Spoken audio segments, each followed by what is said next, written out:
Hey guys, so in this video I'm going to show you how to turn on read recipes in WhatsApp web. So to turn on recipes, you must enable them in your account settings. Note that this is an universal setting, so turning them on for web also turns them on for your mobile app. So okay, let's go straight into it. Open WhatsApp web in your browser.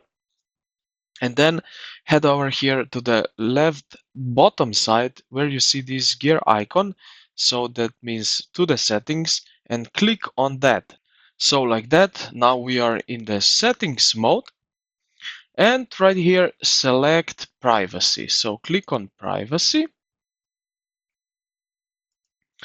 And right here, check the box next to the read recipes.